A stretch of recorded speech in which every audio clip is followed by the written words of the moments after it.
Hello students,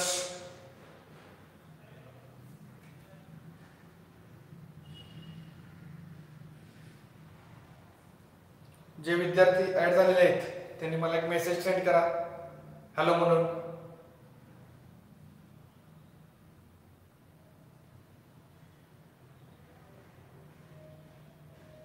Those students who are connected with me, good morning. जे काय आता आपलं बोलणं असेल ते कमेंटच्या द्वारे मला तुम्ही सांगायचं आहे. स्क्रीन आणि माझा आवाज प्रॉपरली येतोय का, येस ऑर नो या लँग्वेज मध्ये तुम्ही मला आन्सर दिलं तरी चालेल. Good morning, good morning, very good morning. Google meeting पेक्षा बेस्ट आहे का गुगल मीटिंगच बरं आहे का हे सुद्धा चांगलं आहे, येस ऑर नो.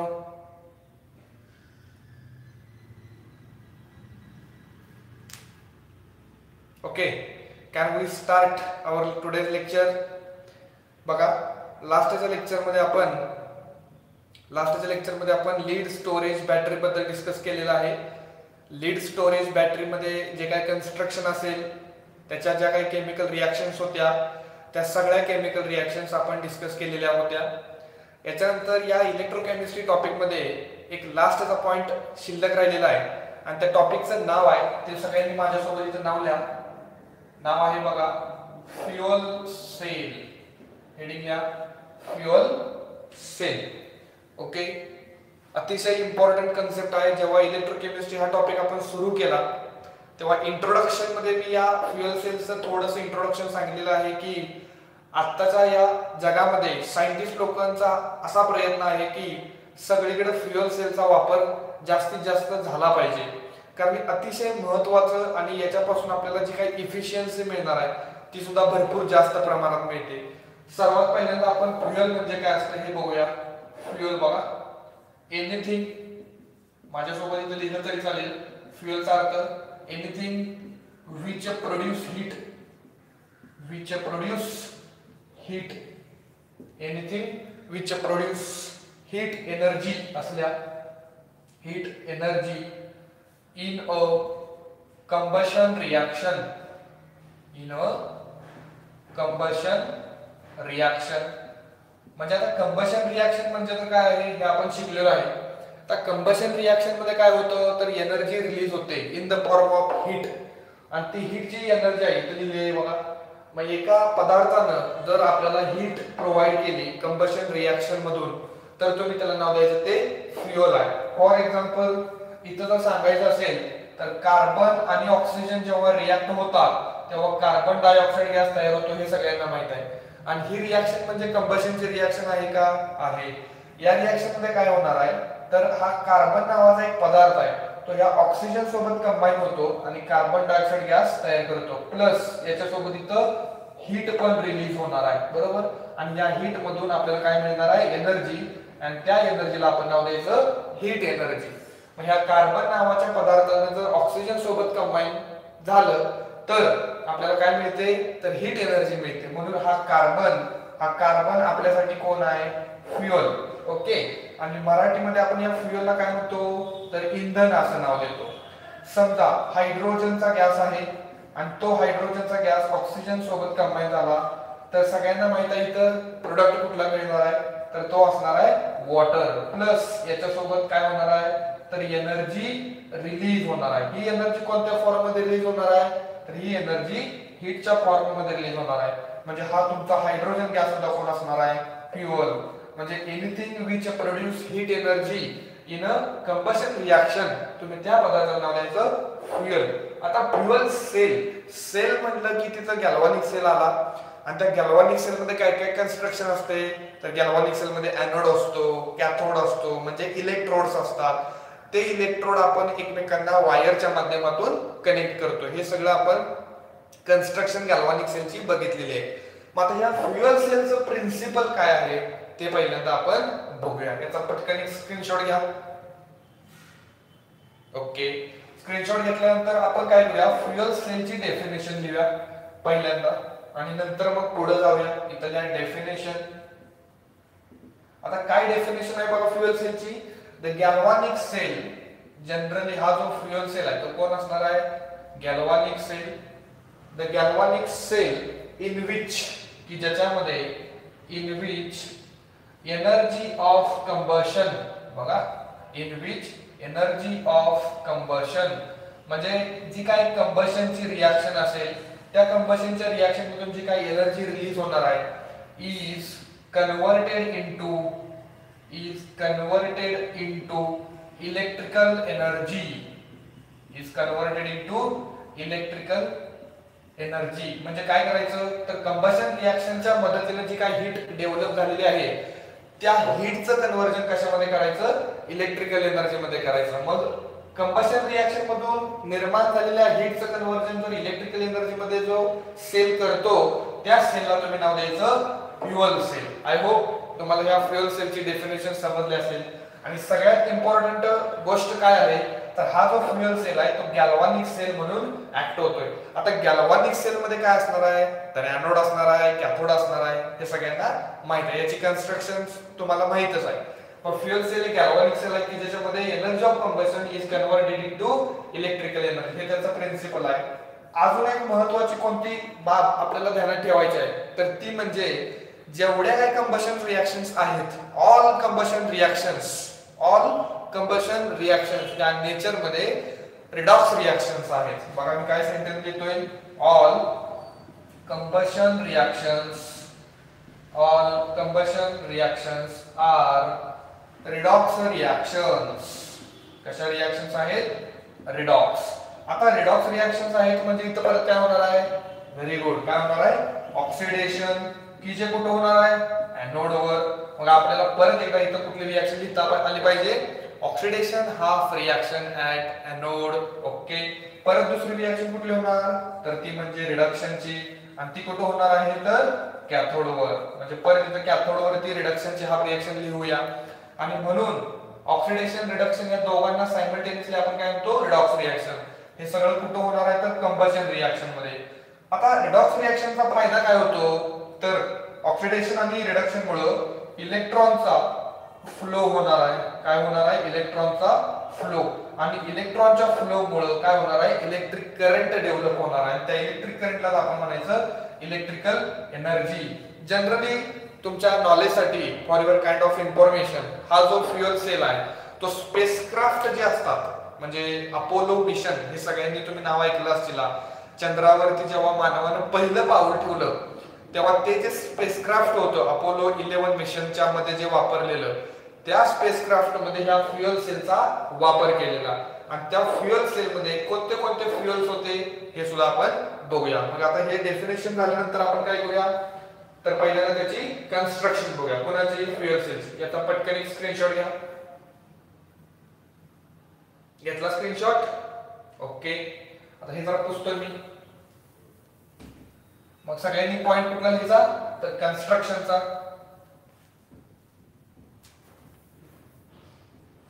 इथल्या heading construction of fuel cell. आतापर्यंत आपण कोणाकोणाचं कन्स्ट्रक्शन बघितलं तर ड्राय सेलचं कन्स्ट्रक्शन बघितलं, लीड स्टोरेज बॅटरीचं कन्स्ट्रक्शन बघितलं. आता याच्या लेक्चर मध्ये आपल्याला थोडंसं फ्युएल सेलचं कन्स्ट्रक्शन बघायचं आहे. आणि फ्युएल सेलचं कन्स्ट्रक्शन अतिशय सोपं आहे, काही सुद्धा याच्यामध्ये प्रॉब्लेम नाही. तर काय करायचं पहिल्यांदा तर आपल्याकडे दोन इलेक्ट्रोड्स पाहिजेत. हा एक इलेक्ट्रोड आहे बघा आणि हा एक इकडं दुसरा इलेक्ट्रोड आहे. ओके, आणि हे दोन्ही पण इलेक्ट्रोड कार्बनचे आहेत. म्हणजे हा पण इलेक्ट्रोड कार्बनचा आहे आणि हा पण इलेक्ट्रोड कार्बनचा आहे. जनरली कार्बन म्हणजे ग्राफाइटचे दोन इलेक्ट्रोड घेणार आहे आपण. आणि हा इलेक्ट्रोड नेचर मध्ये कसा असणार आहे तर पोरस असणार आहे. म्हणजे या इलेक्ट्रोडला छोटी छोटी काय असतील, या इलेक्ट्रोड वरती अशी छोटी छोटी छिद्र असणार आहेत, बरोबर. म्हणजे दीज इलेक्ट्रोड्स आर पोरस इन नेचर. आता जो इलेक्ट्रोड लेफ्टला असतो गॅल्व्हॅनिक सेल मध्ये त्या इलेक्ट्रोडला आपण काय नाव देतो तर एनोड नाव देतो. इथं मग लिहूया, हे आहे एनोड. आणि गॅल्व्हॅनिक सेल मध्ये जो राईटला असतो त्याचं नाव काय असणार आहे, कमेंटद्वारे सांगा मला काय असणार आहे, कॅथोड. एनोड आणि कॅथोड वरती जे चार्जेस असतात ते पण तुम्हाला माहित आहेत. इथं निगेटिव्ह चार्ज असणार आहे आणि इथं पॉझिटिव्ह चार्ज असणार आहे. ओके, आता ह्या दोन इलेक्ट्रोड वरती आपण काय करूया, इथं हेडिंग असं लिहा. म्हणजे या दोघांचं पहिलं नाव लिहितो. हा पण ग्राफाइटचा इलेक्ट्रोड आहे आणि हा पण ग्राफाइटचा. इथं थोडीशी आपण एक कॅप बसवणार आहे की जेणेकरून इलेक्ट्रॉनचा फ्लो व्यवस्थित होईल. इथं पण काय असणार आहे, गॅप असणार आहे. ओके, आता परत काय करूया, इकडं हे असं थोडंसं सेटअप आपण कनेक्ट करूया. अतिशय सोपे कन्स्ट्रक्शन आहे, फक्त व्यवस्थित लक्ष द्या. थोडंसं इथे एक इनलेट असणार. हा कोण आहे, एक इनलेट. इनलेट म्हणजे काय की ज्याच्या माध्यमातून आपण आज काहीतरी पाठवणार आहे. ओके, हे इथं असं कनेक्ट करा, हे पण इथं कनेक्ट करा. ओके, मग इथं पण एक असं साइड इनलेट दाखवला. ओके, आता या इनलेट मधून, जो इनलेट लेफ्टला आहे त्या इनलेट मधून आपण हायड्रोजन गॅस आत पाठवणार आहे. आणि हा हायड्रोजन गॅस म्हणजे आपल्यासाठी कोण असणार आहे, तर फ्युएल असणार आहे, म्हणजे इंधन, की जे कंबशन रिएक्शन मधून काय करणार आहे, हीट तयार करणार आहे. आणि या दुसऱ्या इनलेट मधून आपण ऑक्सिजन गॅस आत पाठवणार आहे. कोणता गॅस आत, ऑक्सिजन गॅस O2. आणि हा जो ऑक्सिजन गॅस आहे तो सुद्धा कोण असणार आहे, फ्युएलच असणार आहे. म्हणजे फ्युएल सेल मध्ये जे काय आपण फ्युएल्स वापरतो ते फ्युएल्स कोणाचे असतात, तर हायड्रोजनचे आणि ऑक्सिजनचे फ्युएल्स असतात. परत आपण काय करूया, इथून थोडंसं एक इनलेट अजून वरती ड्रॉ करावं लागणार. आणि या इनलेटचा फायदा काय असेल आपल्याला, हे तुम्हाला मी थोड्या वेळानंतर सांगणार आहे. कारण जेव्हा आपण याची रिएक्शन वगैरे बघूया तेव्हा तुम्हाला मी त्या साइड इनलेटचा फायदा सांगतो इथल्या. आता इथं आपण काय करूया, ही जी कॅप आहे याला एक वायर असेल आणि इथं पण एक वायर असेल. आणि या वायरच्या माध्यमातून ही वायर आपण कुठे कनेक्ट करूया, तर व्होल्टमीटरला. ओके, आता व्होल्टमीटरला कनेक्ट केल्यानंतर परत हा जो तुमचा ग्राफाइटचा इलेक्ट्रोड आहे याच्या बॉटमला इथं एक कॅटालिस्ट तुम्ही ऍड करायचा असतो. काय ऍड करायचा असतो, कॅटालिस्ट. आणि या कॅटलिस्टचं नाव काय बघा, प्लॅटिनम असेल किंवा पॅलाडियम असेल, यापैकी कोणताही एक कॅटालिस्ट आपण यूज करू शकतो. बरं, या कॅटालिस्टचा यूज काय आहे, तर जनरली हे आपल्याला माहित असेल सरफेस केमिस्ट्री मध्ये, तर जे गॅसेस असतात ना ते मेटलच्या सरफेस वरती काय होतात, ऍडझॉर्ब होतात. मग इथं मेटल कुठला वापरलाय, प्लॅटिनम. मग हायड्रोजन गॅस जर तुम्ही आत पाठवला तर तो ह्या प्लॅटिनमच्या सरफेस वरती ऍडझॉर्ब होतो. आणि मग त्या हायड्रोजन गॅससाठी हे सोपं होतंय की ऑक्सिडेशन किंवा रिडक्शनची रिएक्शन करणं. परत हा जो इथं तुम्हाला एक कंपार्टमेंट दिसतोय, या कंपार्टमेंट मध्ये आपण aqueous solution of KOH fill केलेलं आहे. काय बघा, ऍक्वियस KOH सोल्युशन फिल केलेलं आहे. ओके, आता ऍक्वियस KOH म्हणजे परत इथं OH- चे आयन्स असतील आणि इथं K+ चे आयन्स असतील. ओके, आय होप तुम्हाला ही कन्स्ट्रक्शन समजली असेल. यस ऑर नो कमेंट मधून मला सांगा तुम्ही पटकन कन्स्ट्रक्शन समजली का.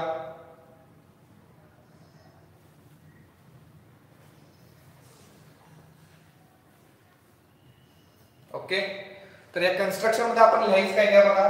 तर या कन्स्ट्रक्शन मध्ये आपण फर्स्ट पॉइंट लिहायचा आहे. फर्स्ट पॉइंट राईट डाऊन माझ्यासोबत.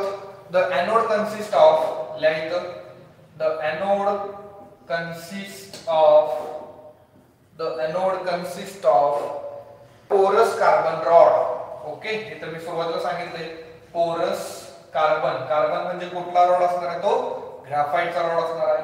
पोरस कार्बन रॉड कंटेनिंग म्हणजे समावेश आहे. कोणाचा समावेश आहे बॉटमला, तर प्लॅटिनम नावाचा एक कॅटलिस्ट आहे त्याचा.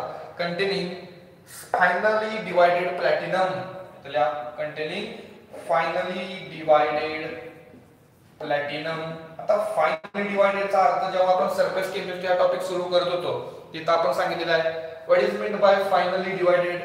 राईट कमेंटच्या रूपात मला सांगा ते फायनली डिवाइडेड म्हणजे काय असणार आहे. तुमच्या कमेंटची मी वाट बघतोय. फायनली डिवाइडेड म्हणजे काय. ओके, व्हेरी गुड, सांगा पटकन. फायनली डिवाइडेड बरोबर आहे, सांगा. फायनली डिवाइडेड म्हणजे काय असणार आहे, तर पावडर असणार आहे. कुणाची पावडर, तर प्लॅटिनम असेल किंवा पॅलाडियम असेल, या फायनली डिवाइडेड प्लॅटिनमची. Okay, finely divided platinum which act as catalyst. बरोबर का, की जो कोण म्हणतोय, कॅटालिस्ट म्हणून ऍक्ट होतोय. तर हा आहे कन्स्ट्रक्शन मध्ये फर्स्ट पॉइंट. बघा काय लिहिलंय आपण, रीड करा माझ्यासोबत. द एनोड म्हणजे हा तुमचा ग्राफाइटचा रॉड आहे. कन्सिस्ट ऑफ कोणापासून बनलेला आहे, तर कार्बनच्या रॉड पासून, की ज्याच्यामध्ये काय आपण ठेवलेलं आहे, तर स्मॉल अमाउंट ऑफ प्लॅटिनम, की जो कॅटलिस्ट म्हणून ऍक्ट होतोय. आणि प्लॅटिनम का ठेवायचा, कारण जो हायड्रोजन गॅस आपण आत पाठवणार आहे त्या गॅससाठी तो प्लॅटिनम एक ऍडझॉर्बेंट म्हणून ऍक्ट होणार आहे, की ज्याच्या सरफेसवरती तो हायड्रोजन गॅस काय होणार आहे, ऍडझॉर्ब होणार आहे. ओके, त्याच्यानंतर सेकंड पॉइंट लिहा कन्स्ट्रक्शन मध्ये. The cathode is also consist of आपल्या cathode is also consist of cathode सुद्धा कोणापासून बनलेला आहे तर porous carbon rod porous carbon rod okay full stop द्या म्हणजे हे आहे एनोड आणि कॅथोडचं थोडंसं कन्स्ट्रक्शन त्याच्यानंतर आपण these two कार्बन रॉड्स या दोघांच्या मध्ये आपण एक इलेक्ट्रोलाइटिक सोल्युशन घेतलेलं आहे आणि ते इलेक्ट्रोलाइटिक सोल्युशन म्हणजे कुठलं असणार आहे तर KOH आणि ते थोडंसं गरम असतं बरं का हॉट सोल्युशन असतं आता हॉट सोल्युशन का कारण जनरली फ्युएल सेल आहे फ्युएल सेल म्हणजे काय रे तर फ्युएल सेल म्हणजे की जिथं कंबशन रिएक्शन होणार आहे आणि कंबशन रिएक्शन मधून हीट डेव्हलप होणार आहे त्या डेव्हलप झालेल्या हीट मुळे जे काही टेम्परेचर असतं ते temperature generally about 70 degree Celsius to 140 degree सेल्सिअसच्या जवळपास या फ्युएल सेलचं टेम्परेचर असतं म्हणून हे सोल्युशन कसं होणार थोडंसं गरम होणार आहे त्याच्यानंतर थर्ड पॉइंट ला hot aqueous KOH solution is placed बरोबर is placed between two electrodes which act as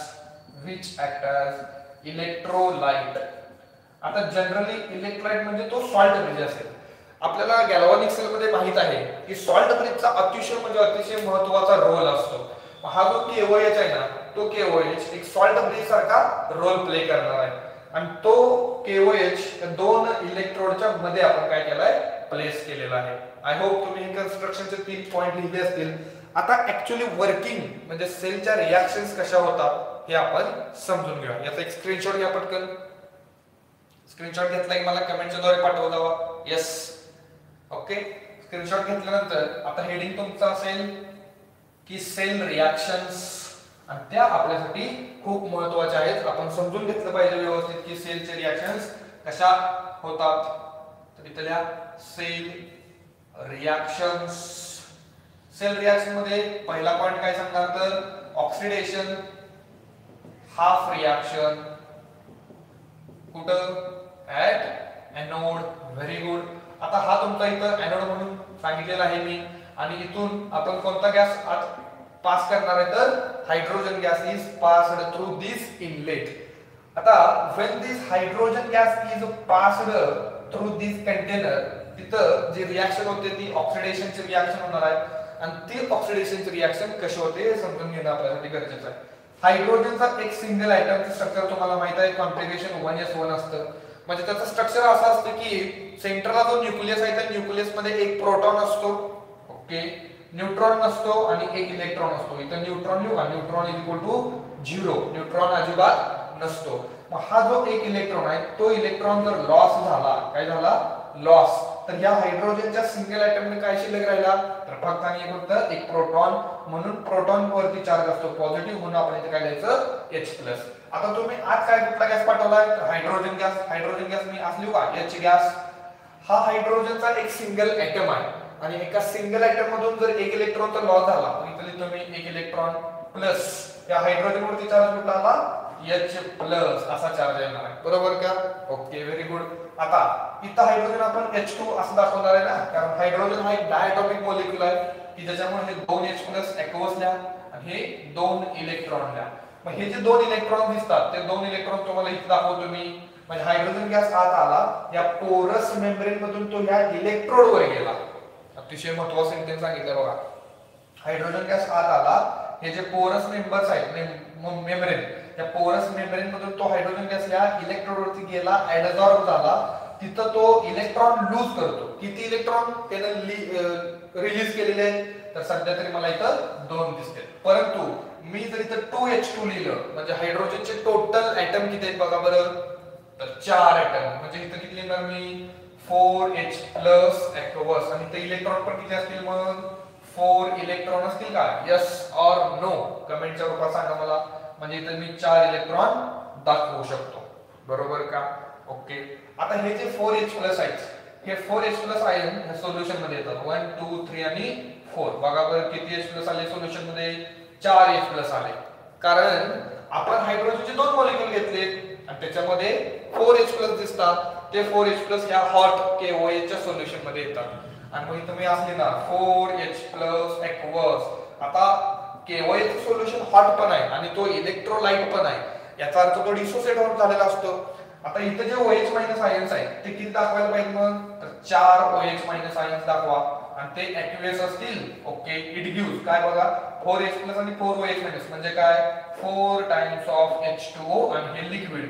अरे हे पाणी तयार झालं, पाणी की जे आपण पितो ना ते पाणी तयार झालं. म्हणजे ह्या फ्युएल सेलचा अतिशय फायदा आहे की ह्या फ्युएल सेल मध्ये आपल्याला वॉटर पण मिळणार आहे. आणि हे जे वॉटर असतं ना ते वॉटर, हे बघा इथं मी लिहितो बघा किती वॉटरचे मॉलिक्यूल मिळाले तर 4H2O मी असली बघा H2O इथे एक आहे, जरा थोडंसं खाली दाखवतो. H2O H2O H2O आणि H2O हे 4 वेळा वॉटरचे मॉलिक्यूल असतील. हे 4 OH मायनस. ओके, आणि तिकडून आलेले 4H प्लस या 4 OH मायनस सोबत कंबाईन झाले 4 वॉटर तयार झाले. आणि हे जे वॉटरचे वेपर्स असतात, कारण आपलं टेम्परेचर किती आहे बघा 70 डिग्री, किती 70 to 140 डिग्री सेल्सिअस इतकं टेम्परेचर आहे. मग इतकं टेम्परेचर असताना हे वॉटर सॉलिड का लिक्विड का गॅस या स्टेट मध्ये असेल तुम्ही सांगा मला कमेंटच्या रूपात. इतकं टेम्परेचर असताना हे जे वॉटरचे मॉलिक्युल्स आहेत त्यांची स्टेट मला सांगा, सॉलिड, लिक्विड और गॅस. तुम्हाला काय वाटतंय हे वॉटरचे स्टेट कुठले असणार आहे, तर हे वॉटरची स्टेट असणार आहे गॅसियस स्टेट, म्हणजे ते वेपरच्या फॉर्म मध्ये असतील. Very good. हे वॉटरचे जे वेपर्स आहेत ना ते ह्या इथं आपण जो इनलेट दाखवले नाही, हे इनलेट मधून ते वॉटरचे वेपर्स बाहेर येतात आणि ते वॉटरचे वेपर जर आपण थंड केले, काय केले वॉटरचे वेपर थंड केले तर त्यांचं परत कुठं कन्व्हर्जन होणार आहे. when these water vapors get condensed it will converted into, कशामध्ये कन्वर्ट होणार आहे ते कोणत्या स्टेट मध्ये, सॉलिड, लिक्विड का गॅस मध्ये, तर ते लिक्विड मध्ये कन्वर्ट होणार आहे. आणि ते वॉटर जे काय लिक्विड स्टेट मध्ये असेल ते आपण पाणी प्यायचं असतं, पाणी पिण्यासाठी वापरतो ना ते. म्हणून ऍस्ट्रॉनॉट जे असतात स्पेसक्राफ्ट मध्ये याचा वापर केला जातो, हे तुम्हाला मी सुरुवातीला सांगितलंय.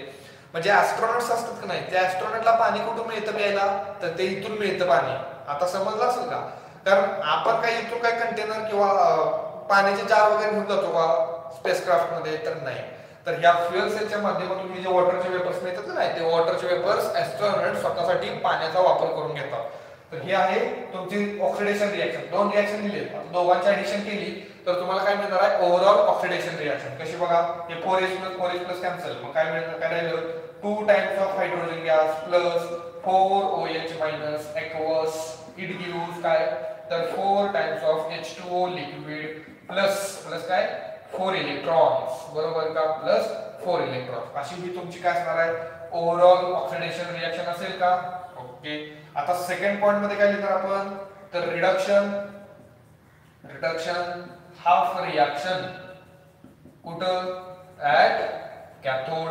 कॅथोडवरची रिडक्शन हाफ रिएक्शन कशी लिहायची, आता तुम्ही हे लिहून घेतलं असेल त्यामुळे हे थोडंसं मी रफ करतोय.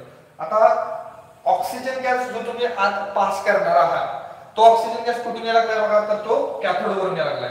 म्हणजे इथं रिडक्शन कोणाचं होणार आहे, तर ऑक्सिजन गॅसचं. ऑक्सिडेशन कोणाचं झालं, हायड्रोजन गॅसचं, कारण हायड्रोजननं स्वतःच्या इलेक्ट्रॉनचा लॉस केलाय रे, म्हणून हायड्रोजनचं स्वतःच काय झालं ऑक्सिडेशन. आणि हा जो ऑक्सिजन गॅस आहे तो ह्या कॅथोड नावाच्या इलेक्ट्रोडवरून आत येणार आहे, म्हणून ऑक्सिजन गॅसचं काय होणार रिडक्शन होणार. ओके, मग ते रिडक्शन होण्यासाठी ऑक्सिजनचं स्ट्रक्चर माहिती आहे सगळ्यांना, O डबल बॉन्ड O असं असतं. म्हणजे या बॉन्ड मध्ये 2 इलेक्ट्रॉन, या बॉन्ड मध्ये 2 इलेक्ट्रॉन. समजा हा बॉन्ड मी ब्रेक केला तर हे 2 इलेक्ट्रॉन याच्याकडे आले आणि हे 2 इलेक्ट्रॉन याच्याकडे गेले आणि ऑक्सिजनचे 2 आयटम काय झाले वेगवेगळे झाले. ओके, ऑक्सिजनच्या व्हॅलेन्स शेल मध्ये किती इलेक्ट्रॉन्स असतात रे, तर ऑक्सिजनच्या व्हॅलेन्स शेल मध्ये 6 इलेक्ट्रॉन्स असतात. मग या ऑक्सिजनला किती इलेक्ट्रॉनची गरज आहे, तर 2 इलेक्ट्रॉनची.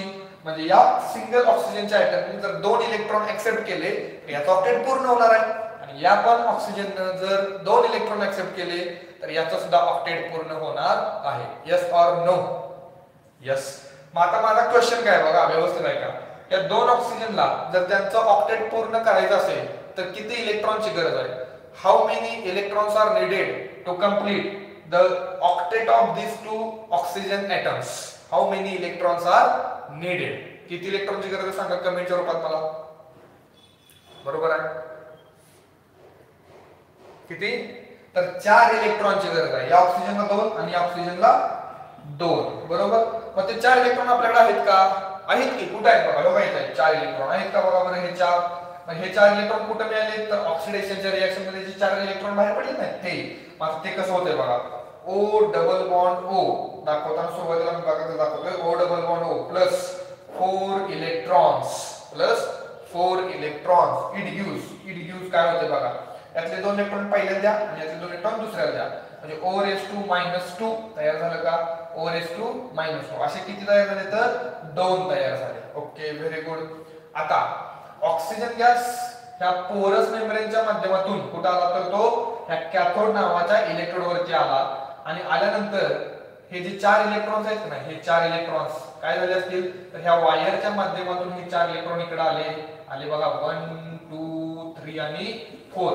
ऑक्सिजन गॅस आत आला, त्यातल्या एका ऑक्सिजनने हे 2 इलेक्ट्रॉन घेतले आणि दुसऱ्या ऑक्सिजनच्या आयटमनं हे 2 इलेक्ट्रॉन घेतले, म्हणजे 4 इलेक्ट्रॉनचा काय झाला गेन झाला, म्हणून काय झालं म्हणून आपण रिडक्शन झालं. ओके, पण असं तुम्हाला वाटतंय का आपले हे जे वॉटरचे मॉलिक्युल्स आहेत ना, हे वॉटरचं पण रिडक्शन होतं बरं का.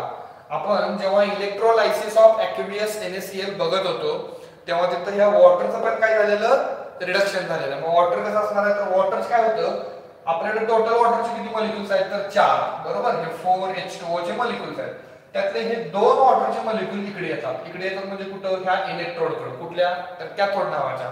आता एक वॉटर मॉलिक्युल जर जो असतो ना H2O तो कसा दाखवतो आपण H+OH- आणि दुसरा असेल तर तो H+OH-, म्हणजे आतापर्यंत आपल्याला इथं OH- किती मिळाले 2 मिळाले.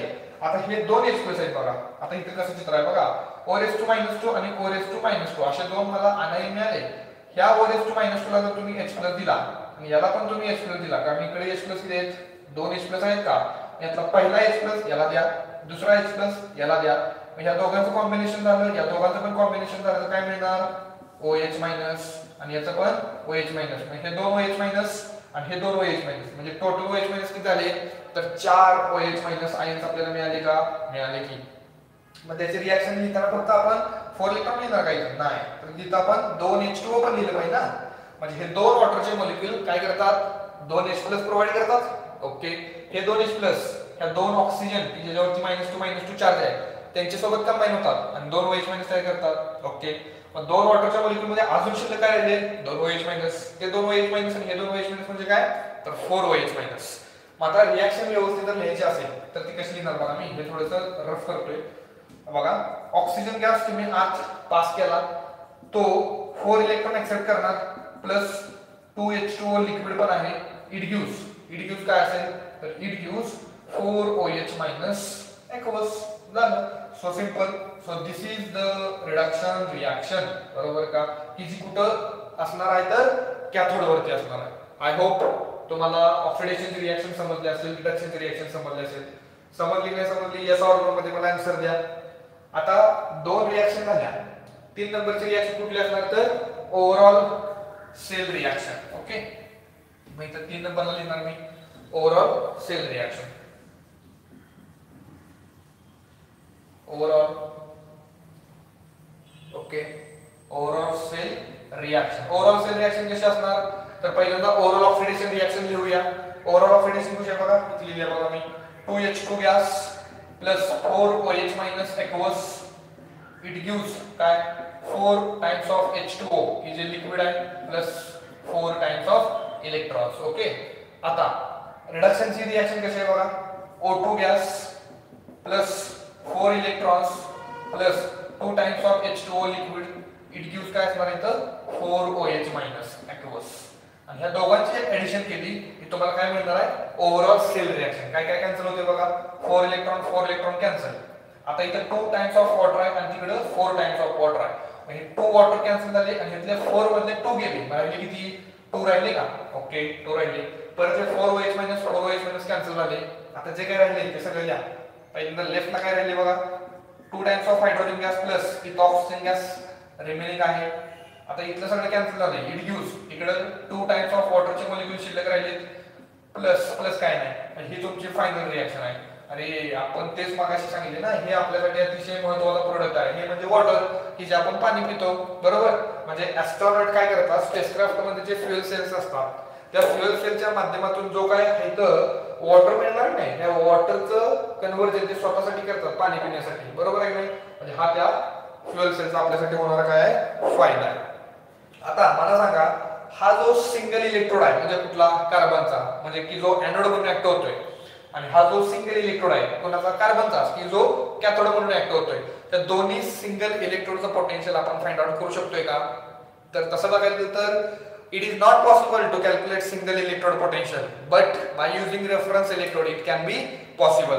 म्हणजे जेव्हा या दोन इलेक्ट्रोडला रेफरन्स इलेक्ट्रोड सोबत कनेक्ट केलं गेलं तेव्हा तिथं ह्या दोघांचं सेपरेटली आपण पोटेन्शियल फाइंड आउट केलं आणि पोटेन्शियल फाइंड आउट केल्यानंतर आपल्याला या पूर्ण फ्युएल सेल मध्ये जे काय पोटेन्शियल मिळणार आहे ते पोटेन्शियल किती मिळते बघा.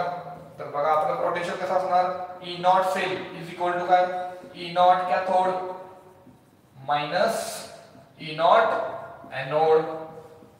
मग ई नॉट कॅथोडचं रिडक्शन पोटेन्शियल जेव्हा आपण बघितलं तर ते बघायला भेटलं 0.4 व्होल्टेज मायनस, आणि ई नॉट एनोडचं जे रिडक्शन पोटेन्शियल आहे ते होतं मायनस 0.83 व्होल्टेज. आणि दोघांची जर ऍडिशन केली तर ती 1.23 व्होल्टेजच्या जवळपास येणार आहे. E naught cell is equal to म्हणजे ह्या फ्युएल सेल मध्ये इथं जे व्होल्टमीटर आहे ना, हे व्होल्टमीटर मध्ये जे डिफ्लेक्शन आहे किती आहे, 1.23 व्होल्टेज हे डिफ्लेक्शन आहे. ओके, तर हे आहे फ्युएल सेलचं कन्स्ट्रक्शन, वर्किंग आणि त्याचे काही सेल रिॲक्शन. आय होप तुम्ही लिहिलं असेल. याचा एक स्क्रीनशॉट घ्या. ओके, आता स्क्रीनशॉट घेतल्यानंतर आपण काय करूया, याचा फायदा आणि थोडासा आपल्याला जो काही तोटा आहे तो आपण बघूया. तर हेडिंग लिहा, ऍडव्हांटेजेस ऑफ फ्युएल सेल. पहिला ऍडव्हांटेजेस ऑफ फ्युएल सेल. मग ऍडव्हांटेजेस मध्ये पहिला ऍडव्हांटेज काय बघा, स्मॉल मध्ये लिहितो मी. The reacting substances are continuously, बघा, the reacting substances. आता reacting substances म्हणजे कोण कोण, ब्रॅकेट मध्ये H2 and O2, बरोबर, इकडून हायड्रोजन येणार तिकडून O2 येणार, ते तुमचे reacting substances आहेत. The reacting substances are continuously, लगातार सातत्याने, continuously supplied to the electrodes, म्हणजे हा एनोड आहे हा कॅथोड आहे. एनोड आणि कॅथोड कडे लगातार आपण ते जे रिॲक्टिंग सबस्टन्सेस आहेत ते काय करायचे, पाठवायचे. हेन्स म्हणून अनलाइक कन्व्हिनियंट सेल म्हणजे आपण जो ड्राय सेल म्हणतो ना, तो ड्राय सेल म्हणजेच convenient cell. The fuel cells do not have discharged. बघा इथपर्यंत समजलं. आता याचा अर्थ काय, तर हायड्रोजन गॅस आणि ऑक्सिजन गॅस जोपर्यंत इथं आत येत राहणार आहे तोपर्यंत काय होणार आहे, तर हे चार्जिंग तुम्हाला बघायला भेटणार आहे. इथे काहीतरी पोटेन्शियल डिफरन्स व्होल्टेज बघायला भेटणार आहे, बरोबर. म्हणून काय सांगितले, रिॲक्टिंग सबस्टन्सेस हायड्रोजन आणि oxygen are continuously supplied. Hence म्हणून unlike convenient cell the fuel cell do not have discharge. ते कधीही डिस्चार्ज होत नाही, ते कायमस्वरूपी चार्जिंगच राहतात. ड्राय सेल मध्ये आपण बघितलंय की तो ड्राय सेल काय होतो, तर तो लगेच डिस्चार्ज होतो, कारण ज्या आतली पेस्ट असते ना अमोनियम क्लोराइडची पेस्ट, ती पेस्ट संपली की त्याचं चार्जिंग संपणार आहे. याच्यामध्ये सेकंड ऍडव्हांटेज काय बघा, second advantage, fuel cell is non polluting म्हणजे याच्यापासून आपल्याला कुठलंही प्रदूषण बघायला भेटत नाही.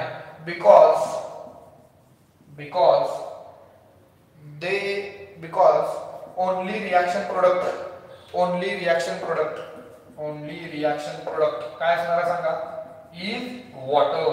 ओव्हरऑल सेलच्या रिॲक्शन मध्ये जो प्रोडक्ट तुम्हाला दिसला तो कोण होता, वॉटर होता का नाही. आणि पाणी काय प्रदूषण करतं का, नाही. त्यामुळं नॉन पॉल्युटिंग आहे. त्याच्यानंतर हे दोन ऍडव्हांटेज झाल्यानंतर तिसरा ऍडव्हांटेज काय बघा, फ्युएल सेल हॅज 70% इफिशियन्सी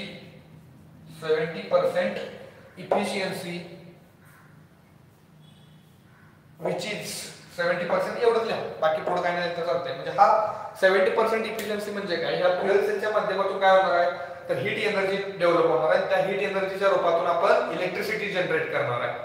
पण जी इलेक्ट्रिसिटी जनरेट होणार आहे त्या हीटच्या एनर्जी मधून ती 70% हीट इलेक्ट्रिकल एनर्जी मध्ये कन्वर्ट केली जाते, असा त्याचा अर्थ असतो. पण जे आपल्याकडे जे थर्मल पॉवर प्लांट आहेत, थर्मल पॉवर प्लांट मध्ये पण काय केलं जातं, हीटच जनरेट केली जाते. पण तिथं जनरेट झालेल्या हीट मधून 70% हीट इलेक्ट्रिकल एनर्जी मध्ये कन्वर्ट होत नाही, पण या फ्युएल सेल मध्ये होते, म्हणजे त्याची इफिशियन्सी कशी आहे, जास्त आहे. ओके, तर हे आहे ऍडव्हान्टेजेस. आता याचा ड्रॉबॅक पण काय आहे बरं का, फ्युएल सेलचा ड्रॉबॅक बघूया.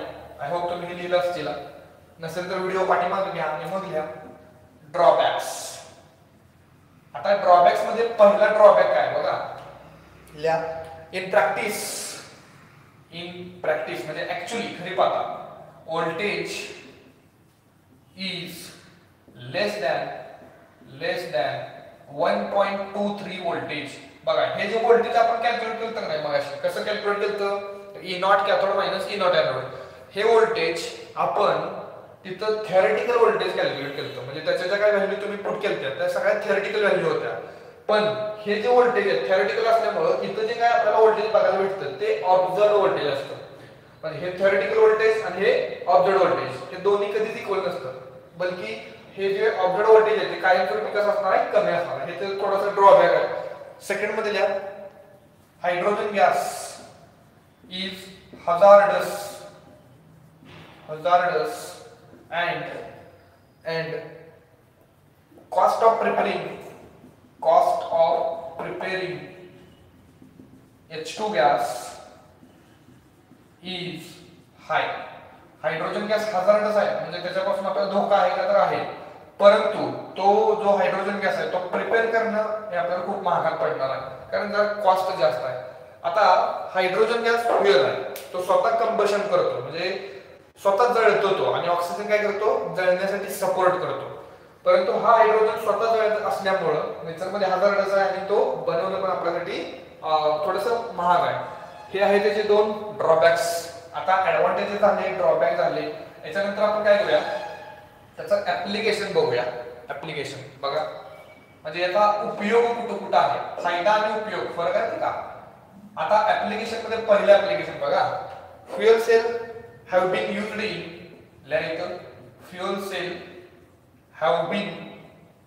used in automobiles. कुठं वापरतात ते, used in automobiles.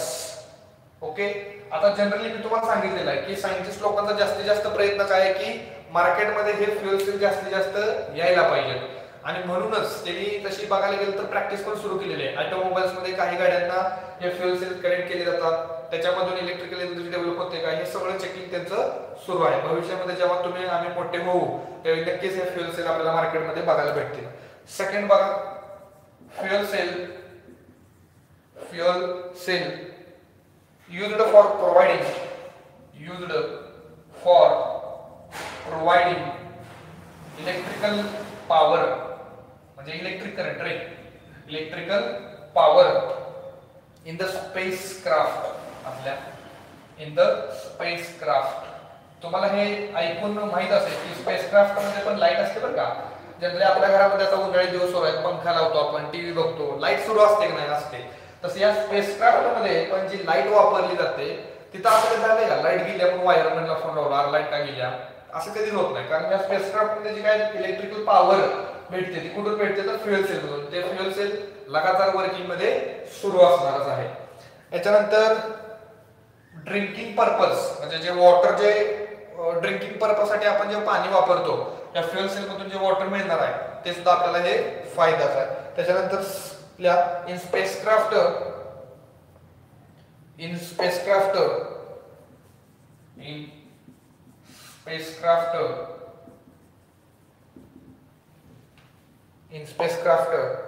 प्युअर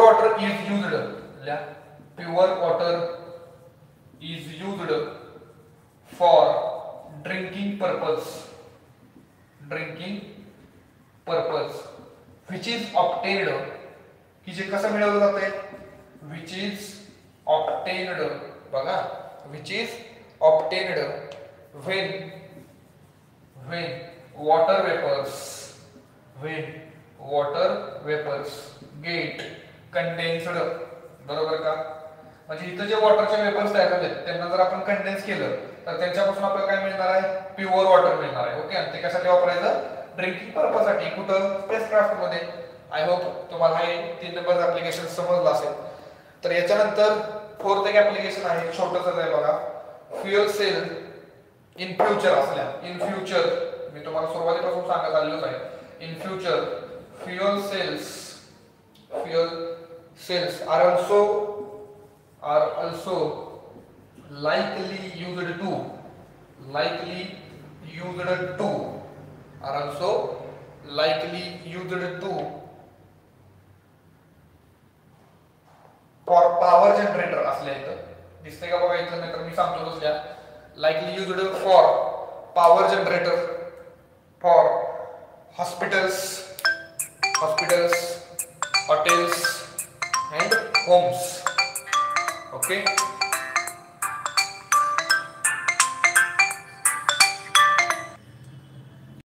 हे होते त्याचे 4 ऍप्लिकेशन्स. आता हे 4 ऍप्लिकेशन्स बघितले, ऍडव्हान्टेजेस बघितले, ड्रॉबॅक्स बघितले. ओके, आय होप तुम्हाला हे फ्युएल सेल सगळं इन डिटेल मध्ये समजलं असेल.